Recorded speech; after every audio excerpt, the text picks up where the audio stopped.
Bienvenidos y bienvenidas a un nuevo programa de Construyendo Futuro, un medio de comunicación del Foro Politécnico y la Cámara de Economía Popular y Solidaria. Hoy contamos con la presencia del ingeniero en petróleo y economista César Zacoto. El ingeniero Zacoto es graduado en la Escuela Politécnica del Litoral y obtuvo su título de economista en la Universidad Técnica Particular de Loja. Nuestro invitado de hoy tiene experiencia en función pública y privada en el área petrolera. Para nosotros es un gusto tenerlo hoy para tratar sobre la coyuntura política en el Ecuador. Bienvenido, César. Buenos días, Alejandro, buenos días, Jorge. Es un gusto para mí estar en el programa del Foro Politécnico. Estamos en un momento importante de la vida política nacional. Y estamos presenciando reacciones populares y reacciones gubernamentales que están definiendo y que van a ser muy importantes para el futuro inmediato de nuestro país, para el futuro político inmediato de nuestro país. En ese sentido, pues, encantado de compartir esta conversación. Voy a compartir pantalla de una muy pequeña presentación para que oriente nuestro trabajo. Listo, César. Dame un segundo para poner el modo presentación. Ok.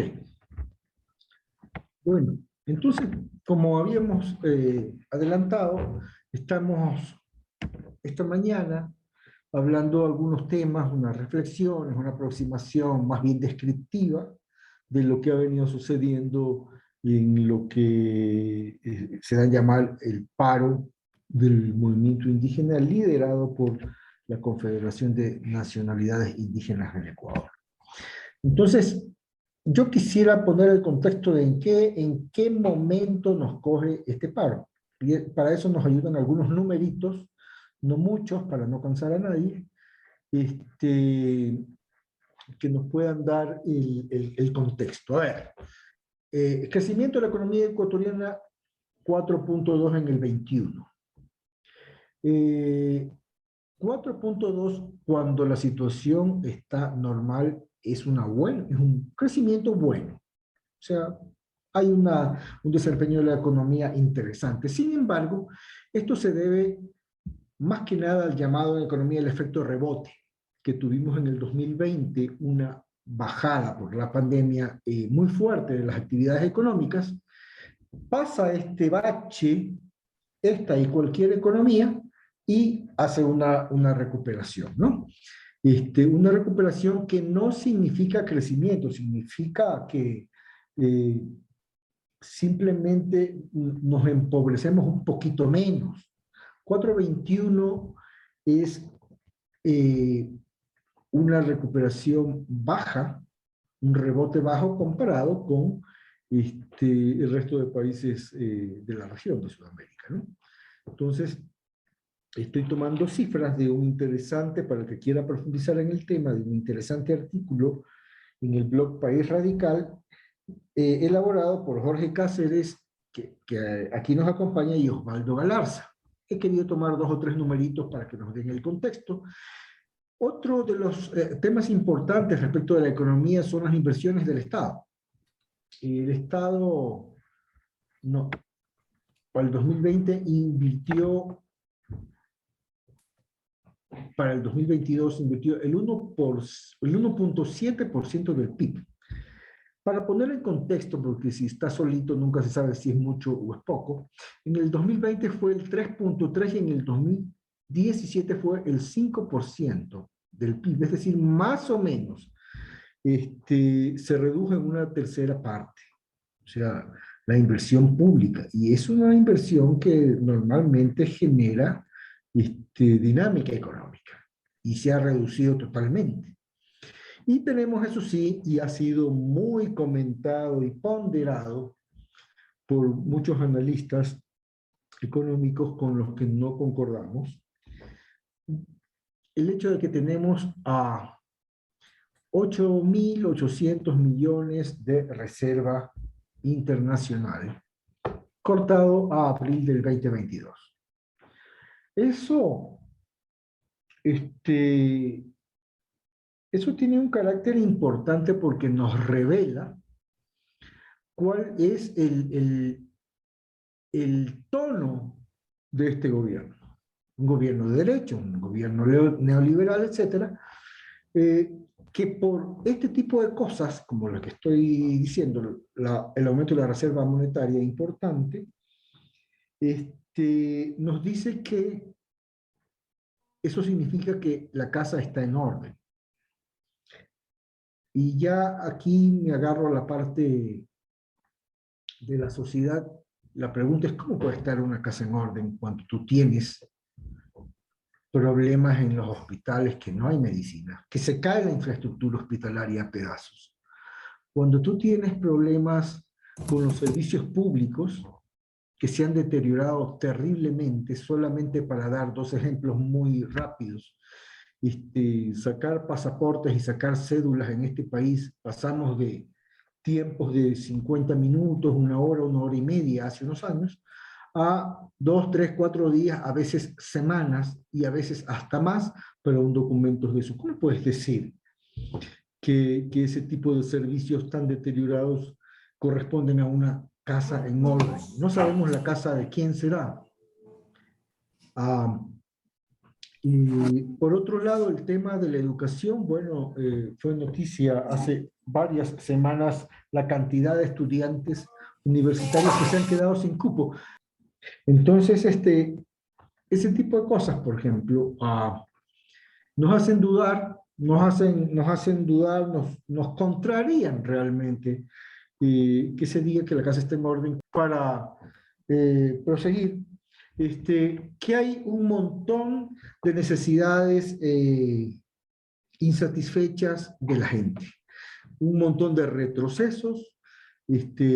Comentaba el tema de la vialidad, están muy maltratadas las vías en el Ecuador, el tema de la educación, la infraestructura educativa pública está deteriorada y no se ven intenciones de que se mantengan, no les dan mantenimiento. Tenemos los servicios públicos, como comentábamos, el tema de sacar un pasaporte, sacar una cédula, es un problema ahora en este país. Eso también tiene un costo económico, a más de la contrariedad que le causa a la ciudadanía, eso también tiene un costo económico. O sea, no hay que trivializar desde la economía ese tipo de falencias, ¿no? Tenemos un problema que nos agobia a todos los ecuatorianos y que nunca lo habíamos tenido en esta magnitud, que es el tema de la seguridad. La seguridad se ha caído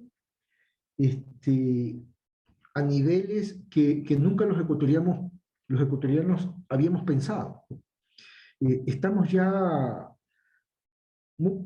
muy cerca, o quizás ya llegamos a países en donde el tema de la inseguridad por mafias del narcotráfico y de otro tipo realmente azotan a los ciudadanos. Todos los días vemos actividades violentas, muertos. La ciudad de Guayaquil, mi ciudad, nuestra ciudad, ha sido víctima de todo este problema. Obviamente han desbaratado junto con otros servicios los servicios relacionados con la seguridad, ¿no? Entonces, que ojo, que es un tema muy complejo que no es para tratarlo así superficialmente, porque no se trata ya en este punto simplemente de poner más policías en las calles. Es un tema muy profundo que los expertos tendrían que analizar. Este escenario económico-social que estoy comentando nos da un entorno en todo este tipo de necesidades que tiene la gente: la salud, el empleo, la inseguridad, la educación, el sector agrícola, que justamente es el sector en donde la base comunitaria de la CONAIE tiene su fuerte, ha sido totalmente desatendido. También los agricultores de la costa, con el tema del banano, con el tema del arroz, están sufriendo de un deterioro importante en su calidad de vida. Y, como comentaba, el deterioro de los servicios públicos al que los ciudadanos nos vemos abocados a sufrir todos los días que necesitamos de un trámite. Bueno, en este contexto se da la movilización de la CONAIE el 13 de junio, que comienza. Las bases básicamente indígenas se movilizan primero en territorio y después de una forma más activa, digamos, por la entrada a la capital de la República, que es donde está el centro del poder. Bueno, se abandera la CONAIE de 10 puntos, que los vamos a ver de inmediato, que son la razón político-económica de su movilización. Estos son los 10 puntos. He puesto en rojo los que para mi criterio son los más importantes dentro del tema económico, sin decir con esto que abarca la globalidad de lo que los anhelos populares pueden reclamar, pero sí abarca una importante porción, digamos. Entonces, el tema del precio de los combustibles es muy importante, porque el diésel, que no la gasolina tanto, el diésel es muy importante para definir los precios de los productos de primera necesidad y de los otros productos. O sea, el diésel es el motor del transporte público y del transporte de carga, como todos sabemos.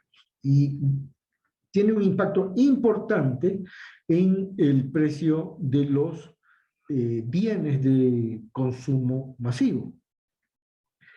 El punto quinto de este pedido de 10 puntos de la CONAIE habla de una moratoria de la ampliación de la frontera extractiva, minera y petrolera. Mire usted que es una reedición nuevamente de una vieja aspiración del movimiento indígena especialmente y del movimiento campesino también, ¿no? Especialmente en los sectores de la sierra y del oriente.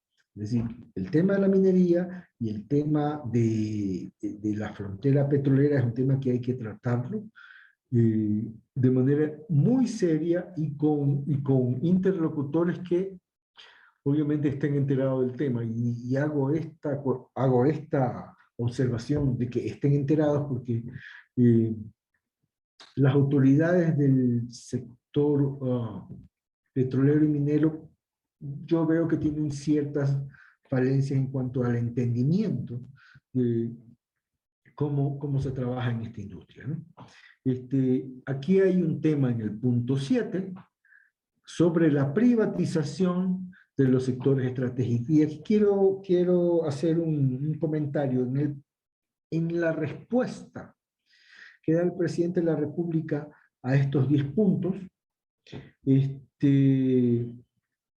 presidente dice, si nosotros no vamos a privatizar nada. Y eso es una media verdad. Efectivamente, los fierros, y estoy hablando de la industria petrolera concretamente, los fierros siguen siendo del Estado. Pero la riqueza no son los fierros en la industria petrolera, sino el petróleo que está debajo, y ese sí se acaba. Ese no va a quedar para siempre, ¿no? O sea, se explota y se termina algún día. Y la historia de la industria petrolera, desde que hay industria petrolera, es la disputa de la renta.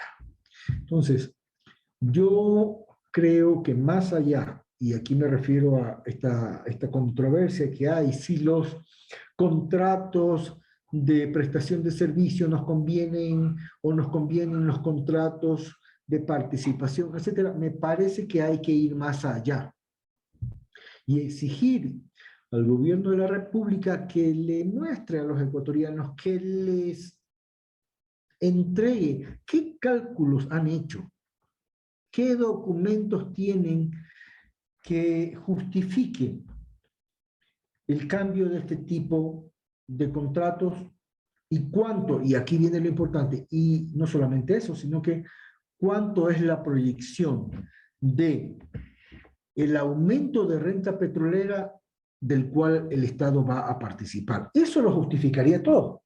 O sea, ningún contrato es bueno ni malo porque hay que ver el escrito, qué dicen las cláusulas, ¿ya? Pero ningún cambio debe hacerse sin una proyección oficial y pública de los beneficios que se van a obtener con esos cambios contractuales. O sea, yo creo que decir sí a los contratos de este tipo y no a los de otro tipo, creo que es una controversia que no tiene sentido a mi modo de ver. Si no nos documentan, como lo haría cualquier empresa en el mundo, petrolera, si no nos documentan que el cambio va a mejorar la participación estatal en el reparto de la renta petrolera. Eso por un lado. De allí hay otros temas que los he señalado en amarillo, el tema del punto número 2, que nos dicen, bueno, hay mucho agricultor endeudado y queremos una moratoria. Me parece perfectamente factible y no me parece que el gobierno le deba dar largas a este asunto porque para los que ya tenemos algunos años, toda la vida ha habido este tipo de beneficios para los agricultores cuando han tenido épocas de sequía o épocas de inundaciones, etcétera. Yo creo que eso se puede hacer porque aunque no tuvimos desastres naturales relevantes, sí tuvimos una pandemia, pues, que disminuyó la producción y empeoró las condiciones de vida, especialmente de los campesinos. Tenemos el tema 10, el de la seguridad, que me parece que ya lo tratamos, pero que es un clamor ciudadano y de que se mejore, de que se asegure que los ecuatorianos podemos salir a la calle sin que nos maten y podemos regresar tranquilos a casa, pero que aparentemente percibimos que las autoridades miran para otro lado y están más preocupadas de echarle la culpa a otra gente que de hacer su trabajo. En ese sentido, pues yo veo que los puntos son reivindicativos, unos en mi juicio más importantes que otros, pero esa es la bandera de lucha, digamos, de la CONAIE. ¿Cuál ha sido la reacción del gobierno y de la derecha? Una carta, como ya dije, una carta de respuesta que no da respuestas. Una de las reacciones, la más terrible, es la represión. Ha habido una fuerte represión, hay media docena de muertos, más de un centenar de presos, muchos heridos, y es lamentable, ¿no? Estas vidas que se pierden de jóvenes. Yo creo que se ha manejado muy mal esto. Se ha manejado muy mal porque debieron haberse sentado para entrar en un proceso de diálogo transparente y sincero, porque me acuerdo de los diálogos de Moreno en el 2019 que fueron un engaño. Entonces, por eso también se pudiera entender un poco cierta reticencia del movimiento que lidera este conflicto, la CONAIE, que lidera esta protesta, en sentarse a conversar si no van a poner las cosas claras. Y la carta de respuesta del presidente, la verdad que deja muchas dudas sobre la transparencia, ¿no?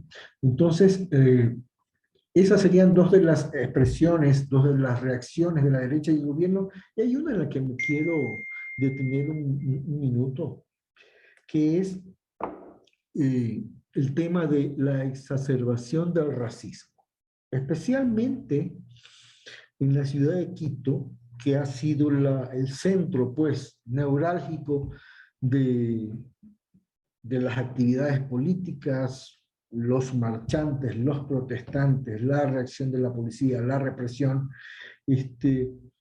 y hay una élite que algunos se han autodenominado los quiteños de bien, entonces, con lo cual quiere decir que los que no están ahí son los quiteños de mal,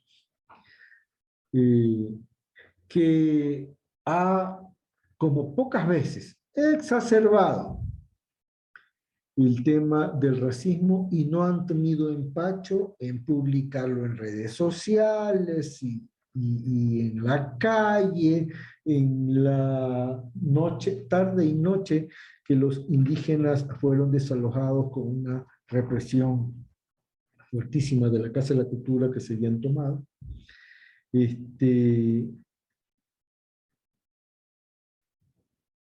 Festejaban en una calle del norte de Quito la represión a los indígenas, ¿no? Con generosidad de epítetos e insultos para los líderes y para los indígenas en general. Esto desde el punto de vista social me parece doloroso y peligroso, porque al fin de cuentas lo que estábamos viendo no es el nacimiento del racismo. El racismo sí siempre ha existido, sino su exposición pública ya sin tapujos. Esto que era un tema inaceptable, ahora ya se tornó inaceptable. Esa muestra de una división social nos perjudica mucho como país. ¿Qué más ha sucedido? ¿Qué otro elemento podemos describir? Lo que pasó en la Asamblea. La iniciativa de la bancada de UNES ha puesto sobre el tapete y está al trámite la muerte cruzada que está especificada en el 130 de la Constitución, el numeral 2. Por grave conmoción interna se puede hacer la muerte cruzada, que como todos sabemos, se trata de que se van a su casa los señores asambleístas y el presidente en 6 meses gobernará por decreto y tendrán que llamar a elecciones anticipadas. Eso se está tratando ahora mismo. Parecería que el resultado final se inclinará a favor del Ejecutivo y no van a haber los votos. Sin embargo, esto deja al gobierno, en mi opinión, con una debilidad que le compromete el resto de su mandato. No hay que olvidar, Alejandro y Jorge, y Carolina, que esto todavía no termina, que estamos en la mitad, digamos, de un momento conflictivo, de un momento de movilización, hay picos y hay valles en la dinámica de esta movilización. Miren ustedes, este es un mapita del día de ayer del cierre de las vías, ¿no? O sea, las cruces rojas es cerrada, las cruces anaranjadas son vías parcialmente cerradas y todo se concentra básicamente en los alrededores de Quito. Eso nos quiere decir y esto es de anoche, ¿no?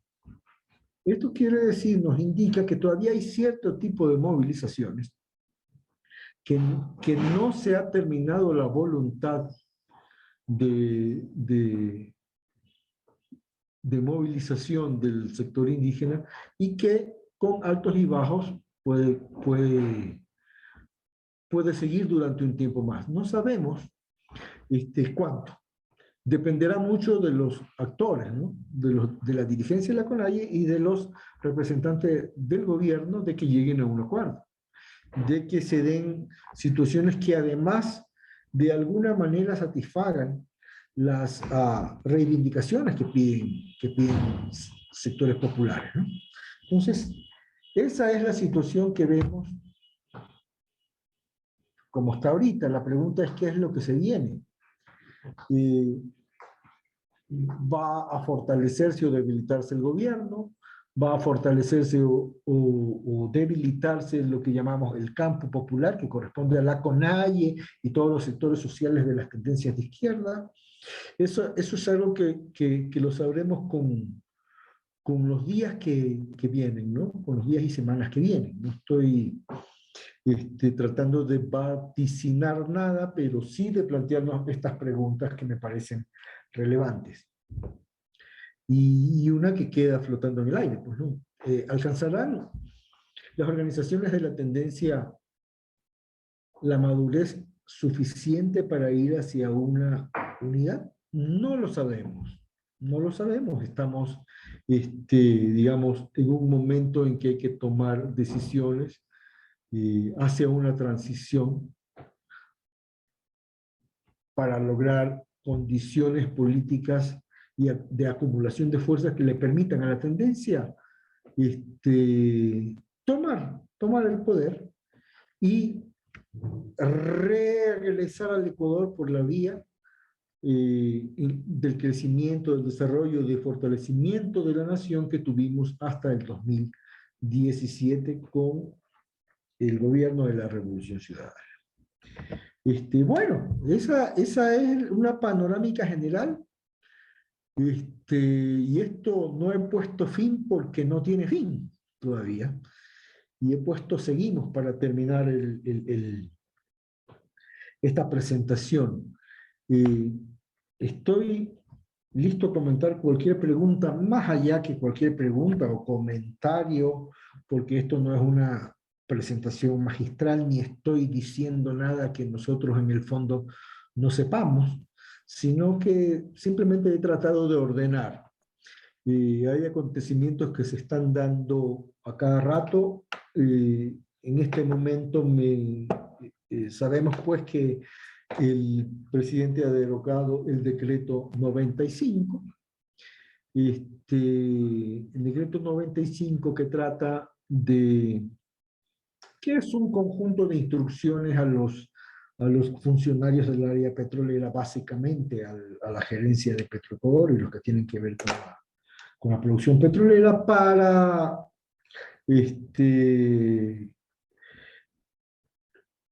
identificar campos en producción, para hacer las modificaciones que ya hicieron y presentaron a la Asamblea para la ley de hidrocarburos, etcétera, etcétera. Cuestiones que desde que apareció este decreto, siempre le dije en algunas intervenciones, ese decreto no tenía ni tiene ninguna razón de ser, nunca la tuvo, porque son solamente instrucciones que se pueden dar a nivel administrativo. Es decir, tú no necesitas un decreto para ordenarle cosas a un ministro, ¿no? Entonces, con un criterio más bien político, como que cede algo, el gobierno ha derogado ese decreto para darle algún tipo de victoria, que en mi opinión es una victoria pírrica totalmente y sin ningún significado para los miembros de la CONAIE, para la dirigencia especialmente. Entonces, eso ha sucedido en las últimas horas, ¿no? ¿Qué cosas vendrán en las que vienen? No sé. Yo creo, sin embargo, que esta es una oportunidad para reevaluar las políticas de acumulación de fuerzas de los diferentes actores de la sociedad civil, de los organismos políticos, de los organismos gremiales, a fin de presentar frentes consolidados que tengan capacidad de tomar el poder. No vamos a ir a ninguna parte si vamos divididos. No tenemos que coincidir en todo, absolutamente, y no vamos a coincidir todos los grupos en todo, pero sí creo que hay que sentarse con responsabilidad histórica, con responsabilidad política, con generosidad de espíritu, para ceder y poder concretar las alianzas necesarias para regresar al Ecuador por la vía del crecimiento, del desarrollo y del fortalecimiento. Eso sería mi mensaje a Alejandro, Jorge, Carolina, etcétera, y demás compañeros y público que nos escuchan por esta vía.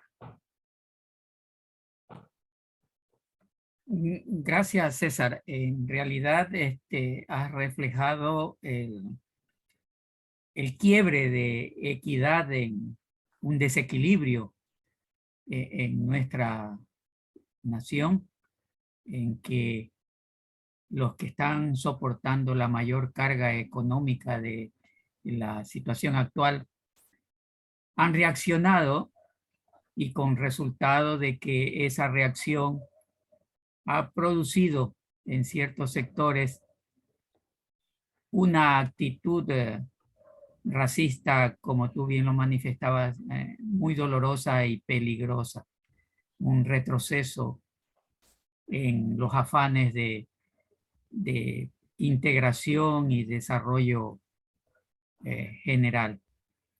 ¿Qué opinas, Jorge?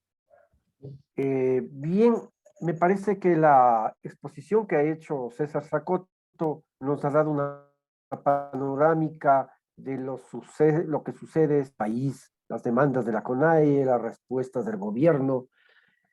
Y yo creo que es importante señalar lo que nos han dicho la dirigencia de la CONAIE. Seguimos en diálogo, pero con resistencia. El segundo elemento que me parece importante destacar es lo que ha señalado César al final de su intervención. Hay necesidad de ampliar la unidad de los sectores de izquierda, sean estos políticos, sociales, gremiales, etcétera, de tal manera que logremos realmente en el más allá, más conjunción de todas las fuerzas alrededor de un programa. Comentario que ha señalado César y consultarle a él qué opina y cuál sería la acción que deberíamos tomar el gobierno de manera política y de manera demagógica.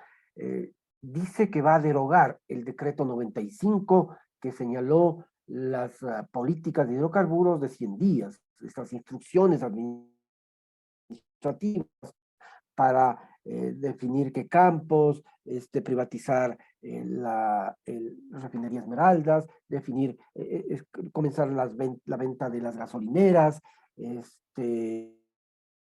entregar campos productivos, etcétera. Pero ciertamente, una vez que derogue este decreto 95, que todavía no lo hace, no está en la plataforma de derogación del 95, tenemos que las reformas a la ley de hidrocarburos que se expidieron el 29 de noviembre del año 21, ¿no es cierto?, consagran efectivamente estas instrucciones que señaló César en el decreto 95. Por lo tanto, tenemos la posibilidad de entregar campos productivos, de posibilitar la libre importación de combustibles, de facilitar el tema de la entrega de la infraestructura petrolera, etcétera. Entonces, yo le pregunto a César, ¿cómo mira qué deberíamos hacer para que eso efectivamente sea derogado? ¿Cuáles serían las alternativas y cómo funcionar en ese tema? Gracias, Alejandro, y felicitaciones, César. A ver, tengo ahorita mismo una información del Diario del Comercio que dice que el decreto ejecutivo 95 quedó derogado hasta el lunes 27. Es decir, eso ya está. Sin embargo, eso me parece un tema bastante menor tratándose de cómo recuperar, cómo mejorar, aunque sea cómo mantener la renta petrolera. Como tú bien lo señalaste ahorita, Jorge, el decreto 95 era un conjunto instrucciones que se podrían dar hasta por teléfono. Entonces, a un ministro. Un presidente o un ministro no tiene por qué darle un decreto para que haga cosas. Entonces, pero en fin, no me quiero detener en el detalle del decreto, etcétera, porque me parece que hay otros temas interesantes que hay que hablar, como por ejemplo, y que tienen que ver no solamente con la industria petrolera, sino con todos los activos del Estado. Acordémonos que hay un proceso de venta del Banco del Pacífico. El presidente de la República, en su carta de respuesta a la CONAIE, le dice: no vamos a privatizar ningún bien estratégico ni ningún servicio público. Y el Banco del Pacífico no es ni bien estratégico ni es servicio público. Es decir, es una respuesta que tiene por lo menos la intención de no decir todo lo que se va a hacer. O sea, a pesar de que la plataforma de la CONAIE especifica la petición de no privatizar el banco, porque no tiene sentido privatizar activos que dejan utilidades al Estado, por favor. O sea, estamos viendo una forma de llevar el sector público realmente dañosa para la economía del Ecuador, no solamente porque nos ha dicho el presidente, no, que la inversión extranjera, compran en el banco, y ¿a dónde se van a ir las utilidades del Banco del Pacífico? Saca dólares de la economía, y eso en un país que no puede imprimir dólares es un problema. Yo no creo que se va a acabar la dolarización, tampoco vamos a exagerar que se va a acabar la dolarización por eso. No, me parece que hay que ser intelectualmente honesto. No se va a acabar, pero la debilita, aunque sea un poco, la debilita porque sacas dólares de la economía. ¿Qué más se debilita? Se debilita el erario nacional porque dejas de recibir las utilidades. O sea, me parece que es simplemente... son negocios, por no decirles negociados, disfrazados de ideología y de técnica económica. No, que no es función del Estado hacer eso, pero si la está haciendo bien y da ganancias, ¿por qué no la va a hacer? De aquí quiero pasar a un tema, dicho esto, que me parece interesante y que va a ser en los próximos meses probablemente de un posicionamiento elevado. A ver, el gobierno, y específicamente la candidatura del señor Lasso, nace con un problema de legitimidad desde su gestación. Acordémonos que en la época de la campaña electoral, de cuando los candidatos se inscribían, etcétera, etcétera, siempre hubo las sospechas de que el señor Lasso no podía ser candidato en virtud de que tenía activos en el exterior. Y eso, nos guste o no nos guste, eso está en la normativa legal del Ecuador. Y claro, él nos dijo a todos los ecuatorianos que él se había deshecho de esos activos y que no los tenía. Nunca nos explicó cómo se los había deshecho. O sea, si se los dejó algún testaferro, si los regaló, si los desapareció como Mandrake el mago y se desaparecieron esos activos, etcétera, etcétera. Nunca nos indicó. Pasa un año más o menos y ya comienza la cosa. Anteriormente, los Pandora Papers, una investigación independiente de periodistas de todo el mundo, lo coloca a él y a 3 presidentes más: Piñera, Zelensky, el de República Dominicana, que se me va el nombre, y nuestro presidente Lasso. Presidentes que tenían activos escondidos en el exterior. Digamos, la reacción del gobierno a eso ha sido básicamente callar.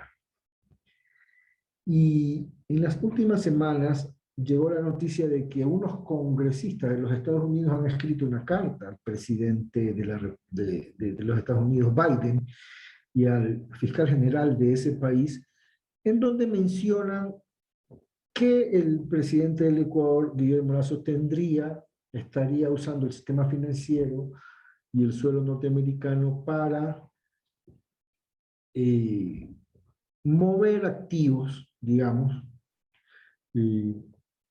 que no deberían estar ahí, por decirlo de alguna forma elegante. Y no hemos visto reacción. Entonces yo creo que también en algún momento no lejano, más bien cercano, debería hablarse sobre el tema de la legitimidad del señor presidente de la República en ese cargo. Esto no es una cuestión solamente de oposición, es una cuestión del cumplimiento de la ley. Es una cuestión de que estamos ante muy probablemente a un tema de consuetudinaria y antigua práctica de evasión impositiva. Y que son problemas legales importantes. Entonces tenemos a un presidente que ya quisiera yo verlo indignado y respondiendo a todo esto, pero no es lo que vemos. Vemos más bien una actitud silenciosa, una actitud de, como dirían, de pasar de agache estos temas. El tema puntual de la CONAIE es, yo creo que en 2 meses, en 1 mes, esto va a tener algún tipo de resultado, de solución. Lo que hagamos los ecuatorianos de allí en más, me parece muy importante. Muy importante la disposición de los sectores sociales, lo repito una vez más, estoy reiterativo en esto, pero es por la importancia que le veo, de formar un frente común que defienda los intereses de la nación, que defienda la riqueza de la nación y que defienda el nivel de vida de la gente, que se preocupe por la gente, que no estamos viendo eso. Eso es lo que te podría decir a modo de gran conclusión, mi estimado Alejandro. Hay un montón de temas que particularmente pudieran ser tratados y con más profundidad. Esta es solamente una panorámica general. Hay muchas incertidumbres en qué es lo que va a pasar, que serán resueltas muy probablemente en las próximas semanas. Y bueno, seguimos adelante. Me parece fantástica la actitud del Foro Politécnico de enfrentar estos temas, de exponerlos a la luz pública y de recibir los aportes, las críticas que sean necesarias para poder construir un mejor país. Gracias, César. Ha sido un detalle del panorama coyuntural y relevante históricamente que estamos viviendo. Muy clara tu exposición, que nos da una visión amplia, que como tú bien dices, amerita el análisis y la reflexión de varios temas que seguramente los estaremos tratando en próximos encuentros, preferible enlaces. Agradecemos a los compañeros que nos han estado presentes, que han estado presentes en esta exposición, y nos despedimos hasta una próxima oportunidad en Construyendo Futuro. Muchas gracias a todos.